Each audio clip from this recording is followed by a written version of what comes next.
que también estaba justificado.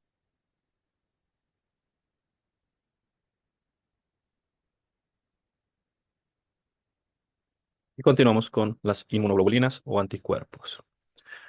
Dentro de las funciones generales de las inmunoglobulinas es básicamente que van a tener la capacidad de unirse a los anticuerpos. ¿Vale? ¿Me escuchan bien? Sí, Sí, profe. Sí.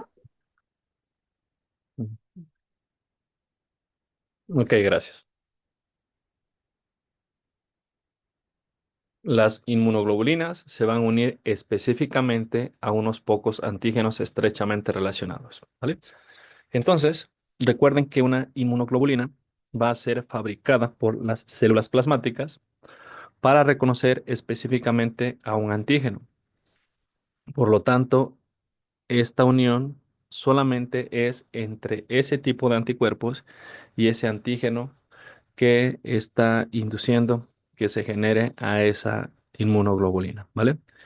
En realidad, cada inmunoglobulina se va a unir a un determinante antigénico específico. Recuerden que un antígeno puede tener muchos determinantes antigénicos, por lo tanto, se pueden generar anticuerpos contra diferentes determinantes antigénicos de un antígeno.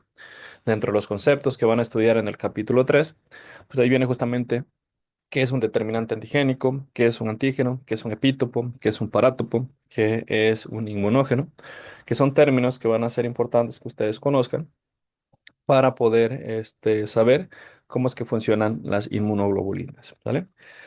Les explico un poco del proceso de cómo se generan las inmunoglobulinas. Las bacterias, virus, parásitos van a tener proteínas, van a tener carbohidratos, van a tener lípidos que van a ser diferentes a los nuestros.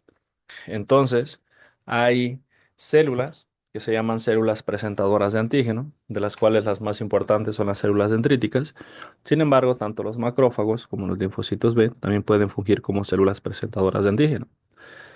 Estas células presentadoras de antígeno, ya sea por mecanismos como la fagocitosis o como la endocitosis, van a tener la capacidad de internalizar a las bacterias, virus, parásitos u hongos que se encuentren en el medio en el que estas células viven y ya en el interior del fagosoma o del endosoma van a poder romper a estas estructuras de microorganismo y después de que los rompen, si reconocen que hay estructuras que son diferentes a las nuestras y que pueden despertar una respuesta inmune, entonces se las presentan a los linfocitos T. Se las presentan a los linfocitos T, los linfocitos T reconocen a esta estructura que en ese momento se va a llamar antígeno y después genera un TCR específico para poder reconocer a este antígeno. Le pasa la información al linfocito B y el linfocito B va a liberar o va a madurar primero a célula plasmática y después va a liberar anticuerpos que van a reconocer específicamente ese determinante antigénico del antígeno, ¿vale? Entonces, los anticuerpos tienen la capacidad de reconocer y no solamente reconocer, sino pegarse a determinantes antigénicos. Se pegan solamente a esa estructura y a ninguna otra. O en esencia debería de ser así, ¿verdad? Porque si no, pues entonces generarían una respuesta inmune ante todo lo que se pegara, ¿vale? Entonces el anticuerpo va a reconocer y va a pegarse específicamente a un determinante antigénico y este determinante antigénico es de un antígeno que puede ser de una bacteria, de un virus, de un parásito, en el mejor de los casos, pero en el peor de los casos puede ser una molécula propia, ¿verdad? Y cuando nuestro sistema inmune reconoce como extraño o genera anticuerpos contra moléculas propias, pues también tenemos una enfermedad o un tipo de enfermedades que se llaman enfermedades autoinmunes. Ahora, el anticuerpo como tal no va a destruir a la bacteria o al microorganismo, sino simplemente se va a pegar a él. Sin embargo, el hecho de que el anticuerpo se le pegue a el microorganismo va a tener consecuencias, ¿verdad? Generalmente las funciones efectoras están pegado al microorganismo. Hay células, por ejemplo los fagocitos, que van a reconocer ese anticuerpo pegado y van a destruir a la bacteria que tenga ese anticuerpo pegado o la van a fagocitar. Otros sistemas, como el que vimos anteriormente del complemento, van a reconocer a a estos anticuerpos que están pegados a los microorganismos y en función de eso se va a activar una vía que se llama vía clásica del complemento. Los anticuerpos tienen múltiples funciones, pero como tal no tienen funciones efectoras. Ellos simplemente se van a pegar a las determinantes antigénicos y después otros componentes del sistema inmune, al reconocer ese anticuerpo, es que ahora sí van a destruir al microorganismo, ¿vale?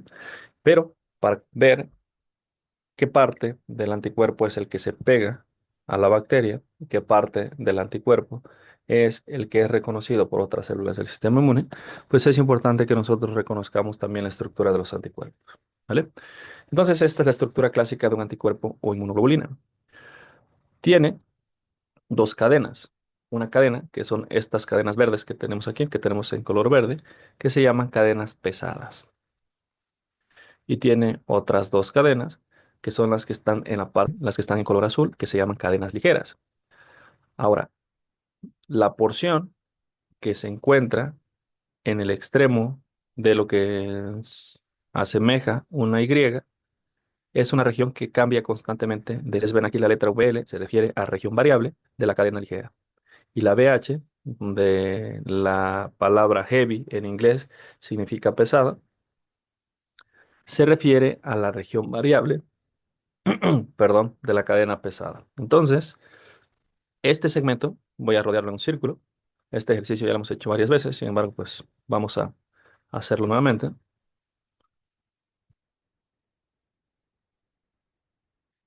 Esta región es la región variable. Son dos regiones variables y estas incluyen tanto un pedazo de la cadena ligera como otro pedazo de la cadena pesada. La cadena pesada aquí la representamos en color verde y la cadena ligera la representamos en color azul. Ahora, todo este fragmento, estos fragmentos, se llaman fragmento AB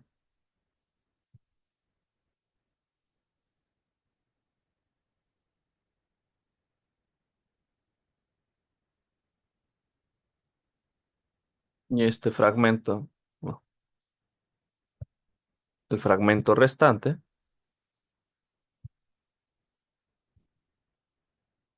puede incluir la región bisagra, que es esto que tenemos aquí, o puede no incluirla, porque a veces esta región bisagra desaparece cuando nosotros separamos a los componentes. Se le llama fragmento FC.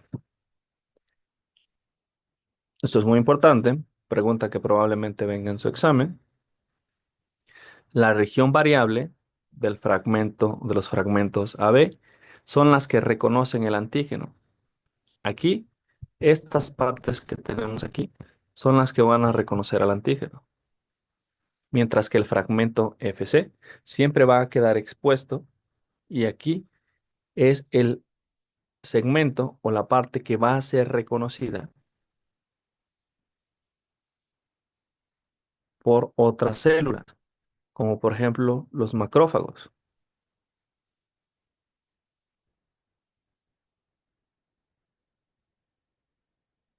Y tenemos un macrófago que reconoce ese fragmento, pero también otras células, como por ejemplo los neutrófilos, que son los fagocitos por excelencia, van a reconocer ese fragmento. Entonces, cuando un anticuerpo se pega a una bacteria, el fragmento AB va a estar pegado a la bacteria, pero el fragmento FC va a quedar expuesto.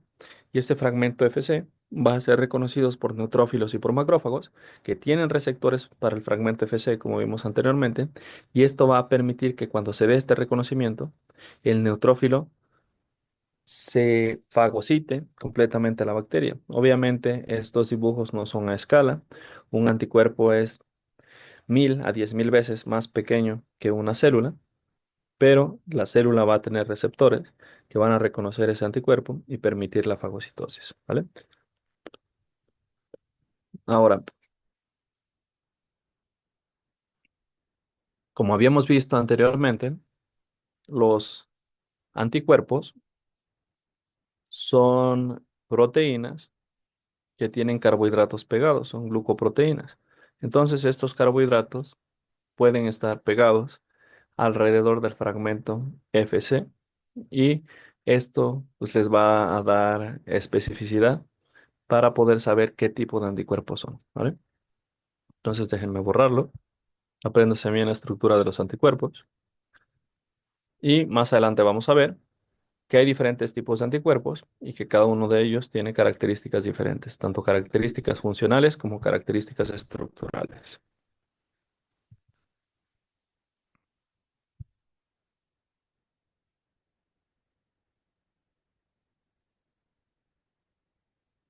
Muy bien.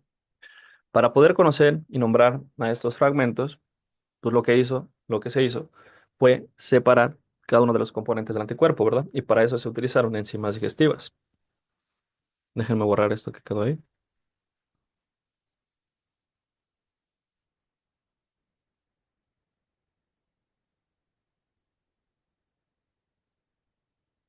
Entonces, enzimas digestivas como la papaina van a cortar el anticuerpo por la región bisagra y nos los va a separar en el fragmento AB, que les había comentado anteriormente, y el fragmento FC, ¿vale? El término FC es como de sus siglas en inglés, fracción cristalizable, mientras que FAB es fraction antibody de fracción anticuerpo, que es la que directamente reconoce al anticuerpo. Si nosotros rompemos al anticuerpo con otra enzima digestiva que se llama pepsina, prácticamente va a desaparecer el fragmento FC y solamente nos vamos a quedar con la región bisagra unida al fragmento AB. Por eso dice que se llama fragmento AB2. ¿Vale? Muy bien. Algo de lo que se dieron cuenta es que en la región del fragmento AB del anticuerpo había zonas que se llamaban reacciones o regiones hipervariables. Entonces, fue así que determinaron que esa era la zona que se pegaba al antígeno, porque recuerden que cada fragmento AB tiene que ser diferente para reconocer a un determinante antigénico diferente. Cuando observaron los aminoácidos de todas las regiones del anticuerpo, se dieron cuenta que justamente en la región variable, por eso aquí siempre dice HBr, en la región variable es donde teníamos aminoácidos que podían variar unos de otros. Entonces, pues ahí se dieron cuenta que esa región era la región que se unía específicamente a los determinantes antigénicos. Ahora, hay diferentes tipos de inmunoglobulinas o anticuerpos. Primero, vamos a separarlos en algo que se llaman clases. ¿Qué son las clases de inmunoglobulinas? Las inmunoglobulinas se pueden dividir en 5 clases diferentes según la diferencia en los aminoácidos de las cadenas pesadas. Entonces, de acuerdo a las diferencias que pueden llegar a tener en las cadenas pesadas de su estructura, las inmunoglobulinas se pueden dividir en aquellas que tienen cadenas pesadas gamma y las cuales vamos a llamar IgG, en aquellos que tienen cadenas pesadas mu, los cuales vamos a llamar IgM, aquellas que tienen cadenas pesadas alfa, las cuales vamos a llamar IgA, aquellas que tienen cadenas pesadas delta, que se llaman IgD, y aquellos que tienen cadenas pesadas epsilon y llamamos IgE. Entonces, las distintas inmunoglobulinas que existen en nuestro cuerpo o en nuestro organismo se llaman IgG, IgM, IgA, IgD e IgE. Y todas son distintas con cada una de ellas porque tienen distintas cadenas pesadas. Ahora, a las inmunoglobulinas también las podemos separar por subclases. Por ejemplo, pueden tener la misma cadena pesada gamma, pero distintas cadenas ligeras. ¿Vale? Aquí, básicamente, podemos separarlas en cadenas pesadas gamma 1, gamma 2, gamma 3 y gamma 4, y a la IgA en alfa 1 y alfa 2, ¿vale? Entonces, aparte de tener clases que están en función de las diferencias en las cadenas pesadas, también tenemos subclases que tienen diferencias principalmente en sus cadenas ligeras.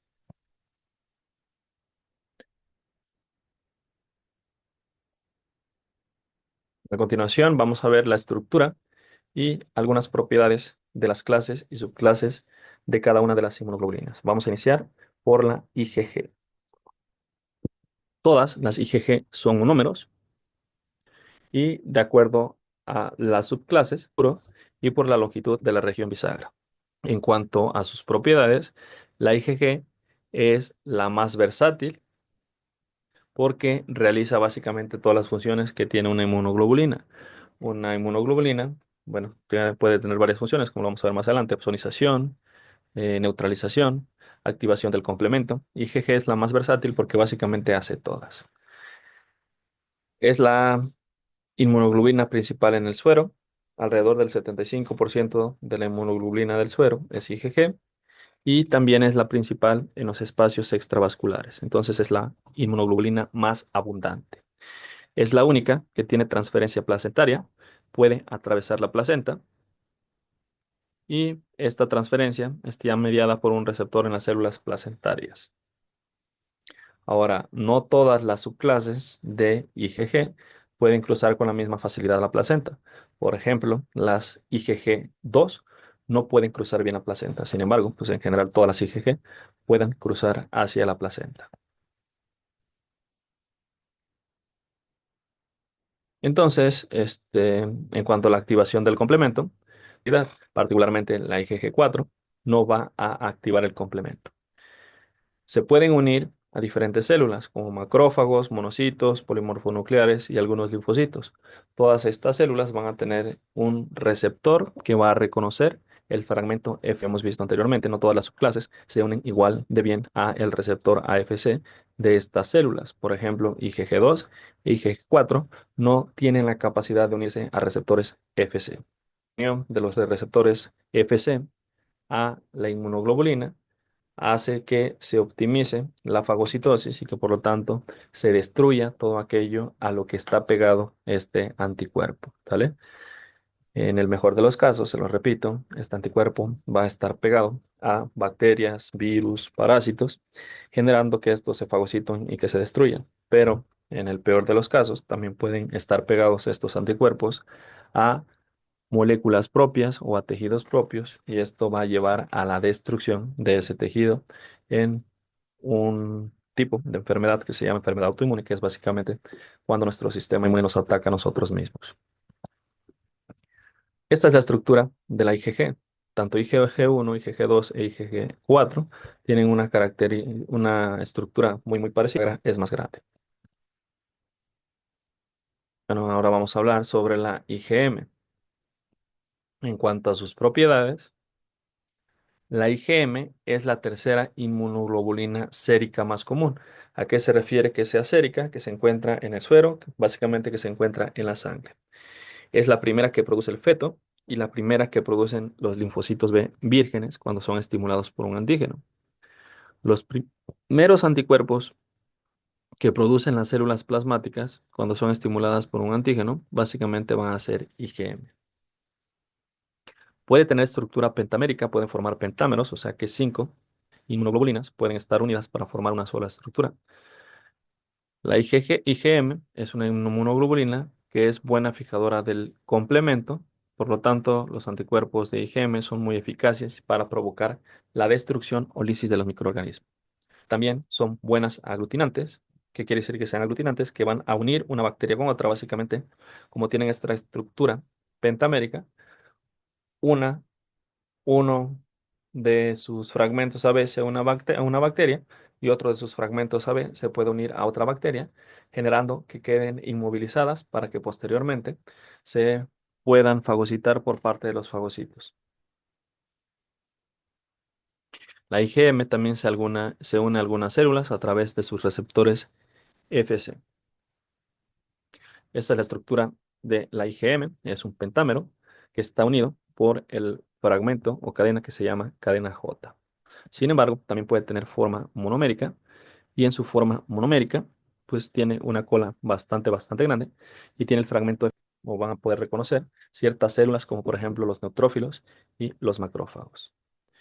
Aquí nos mencionan que generalmente el IgG en su forma monomérica es el anticuerpo que tienen pegados los linfocitos B para poder reconocer antígenos. Si ustedes lo recuerdan, los linfocitos B tienen pegados anticuerpos para poder reconocer antígenos que se encuentren en el tejido y que generalmente sean provenientes de un proceso inflamatorio, ¿vale? Bien, a continuación vamos a ver a la IgA. La IgA tiene forma monomérica, aunque también se encuentra en forma de dímero en las secreciones. Cuando se encuentra en forma de dímero, también se encuentra pegado a una cadena J. IgA se encuentra en las secreciones, como ya he mencionado anteriormente, como el sudor, las lágrimas, ciertos fluidos van a ser ricos en IgA. Por eso, generalmente se le considera una inmunoglobulina de secreción. A diferencia de la gran mayoría de los anticuerpos que se producen en las células plasmáticas, generalmente la porción secretora o la IgA secretora va a ser liberada por células epiteliales, ¿vale?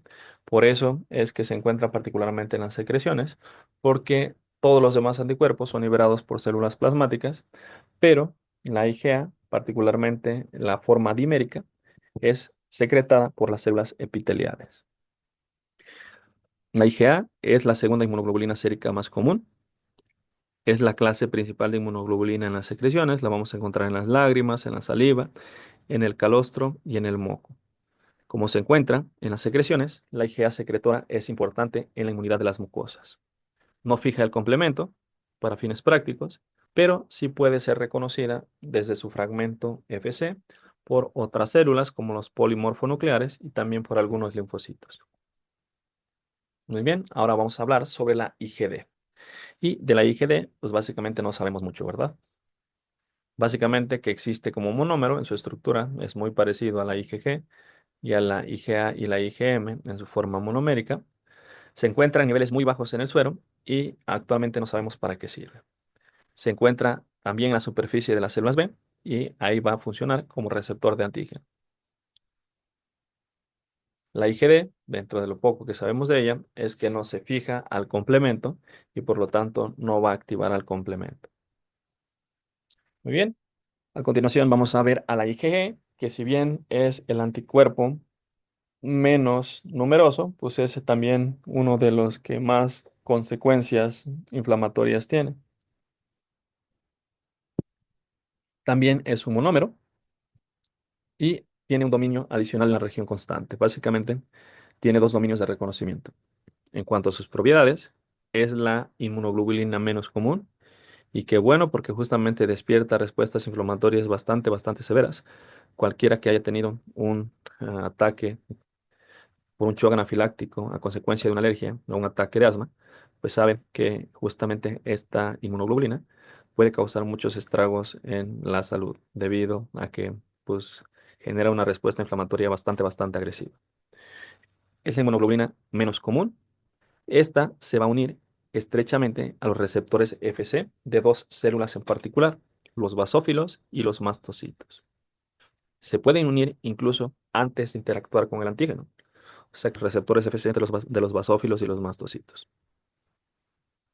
Participa en reacciones alérgicas porque cuando se une a los basófilos y a los mastocitos, la IgE va a inducir la liberación de varios mediadores farmacológicos que provocan síntomas alérgicos. Dentro de esos mediadores tenemos a la histamina, factores de la coagulación, algunos vasoconstrictores. Muchas veces la IgE se va a unir a un alergeno. Entonces, su fragmento AB se une a un alergeno y el fragmento Fc es reconocido por los basófilos y los mastocitos. Y los basófilos y los mastocitos, cuando reconocen el fragmento Fc de la IgE, que está unida a su vez a un alergeno, pues básicamente explota. Y tienen un montón de gránulos y un montón de vesículas que liberan al tejido y al torrente sanguíneo que contienen potentes vasodilatadores como la histamina, factores de coagulación, prostaglandinas. Entonces nos generan un proceso inflamatorio bastante severo. Por eso generalmente cuando nosotros tenemos una alergia, la respuesta se ve reflejada en edema, en una hinchazón, en enrojecimiento y todos los componentes característicos de la inflamación. Sin embargo, la IgE no solamente sirve para generar este proceso inflamatorio como consecuencia de la unión a un alergeno, sino que también tiene un papel importante en las enfermedades parasitarias por helmintos. La IgE también se une a los gusanos helmintos y es reconocido por células como los basófilos y los mastocitos que van a liberar sus gránulos, generando pues también muerte de estos helmintos. Y si no generan muerte, al menos generan daño y también activan una respuesta inflamatoria que es específica para poder más cómodos, para que se apareen y se reproduzcan y liberen miles de huevos, que son de las características que tienen los helmintos, ¿vale? Nosotros cuando vimos microbiología de los parásitos helmintos, pues generalmente omitimos la parte de la respuesta inmune porque la respuesta inmune a helmintos pues, es bastante compleja y generalmente creemos que no funciona. Pero un sistema inmune adecuado, que funciona adecuadamente, no va a matar como tal a los helmintos, pero al menos los va a mantener a raya para que no se reproduzcan indiscriminadamente. Por eso, en casos de niños que están más desnutridos, donde su sistema inmune no funciona adecuadamente, estos helmintos proliferan de gran manera y generan millones de huevos al día, y es un círculo vicioso donde cada vez van generando más desnutrición en el niño. Eh, Dado que los niveles séricos de IgE aumentan en las enfermedades parasitarias, cuando nosotros encontramos en un estudio que la inmunoglobulina está elevada, pues es digamos que una herramienta que nosotros tenemos para poder sospechar que tenemos una infecciones parasitarias. Los eosinófilos también tienen receptores para IgE y la unión de los eosinófilos a los helmintos recubiertos de IgE puede producir la muerte del parásito. Recuerden que los eosinófilos tienen dentro de sus gránulos o vesículas, que son gránulos específicos, un montón de moléculas, principalmente granzimas y perforinas, y estas van a generar daño y muerte a el parásito. Otra característica de la IgA es que no fija el complemento. Muy bien, y eso es todo en cuanto a las inmunoglobulinas.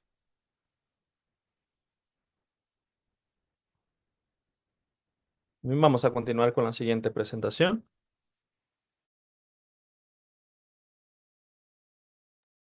Permítanme unos 2 minutos en lo que encuentro la siguiente.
Muy bien. Entonces, continuamos con el siguiente tema, que es el de células implicadas en las respuestas inmunitorias y también en el reconocimiento de antígenos.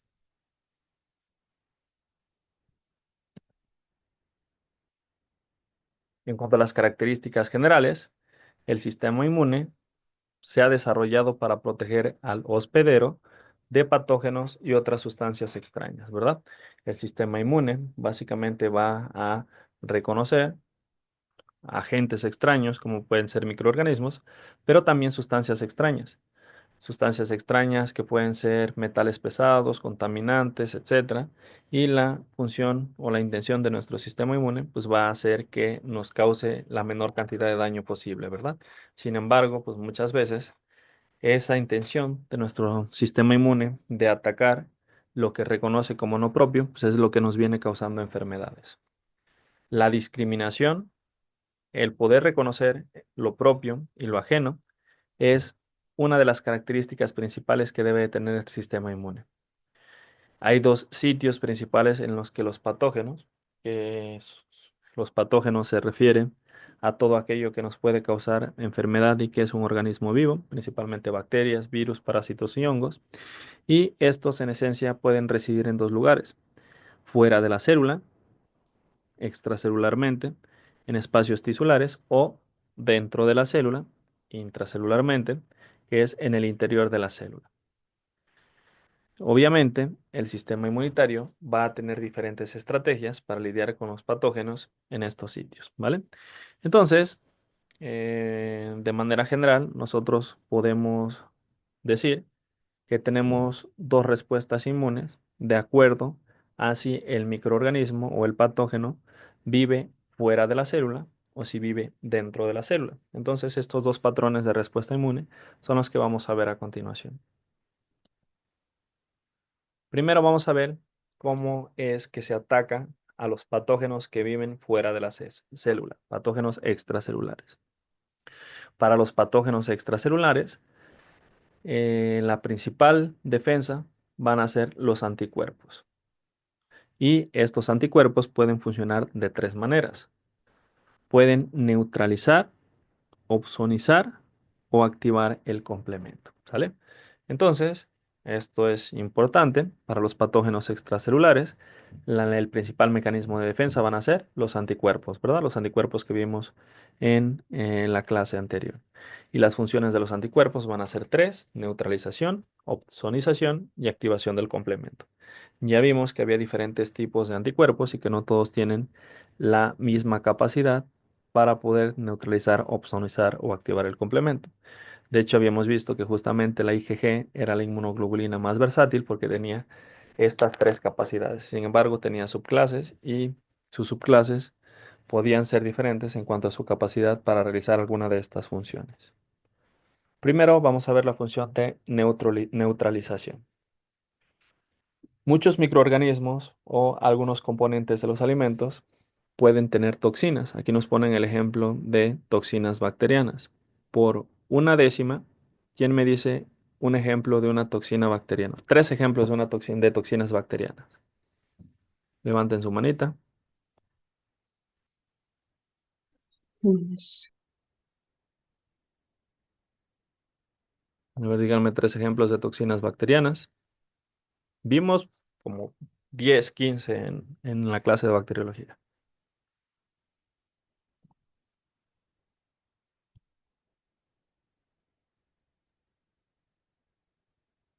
mm, Era la toxina botulínica, Ah, muy bien. tetánica y Muy bien, Itzel. Una es la toxina botulínica, otra es la toxina tetánica. ¿Y cuál otra? no recuerdo la otra. A ver, Dif- recuerden. Diftérica. Toxina diftérica, ¿sale? También vimos la toxina del cólera, varias toxinas que vimos, ¿sale? Muy bien, Itzel, Ujú, tienes tu décima. ujú.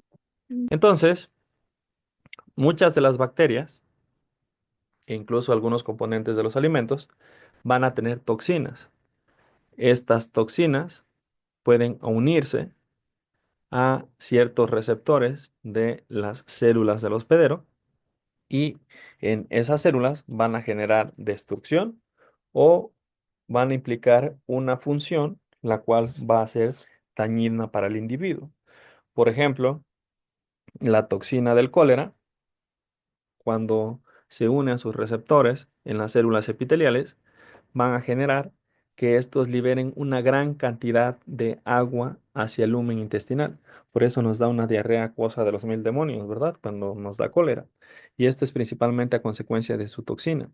E. coli enterotoxigénica, pues tiene una función bastante parecida. Su toxina tiene una función bastante parecida, ¿vale?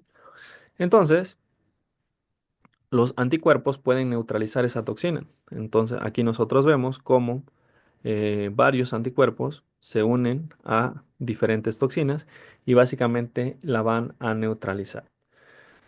Cuando la neutralizan, ya no se une a su receptor y por lo tanto no ejerce los efectos que generalmente podría llegar a tener si no estuviera neutralizada, ¿verdad? Entonces, después de que se neutraliza, digamos que se opsoniza y es fagocitada por un fagosoma, por un fagocito y es internalizada en su fagosoma, ¿sale? Ya que es internalizada en el fagosoma, pues se une a un lisosoma, generando un fagolisosoma, donde el anticuerpo es destruido junto con la toxina, ¿verdad? Entonces, una de las funciones de los anticuerpos es la neutralización, particularmente neutralización de toxinas. Otra función es la opsonización.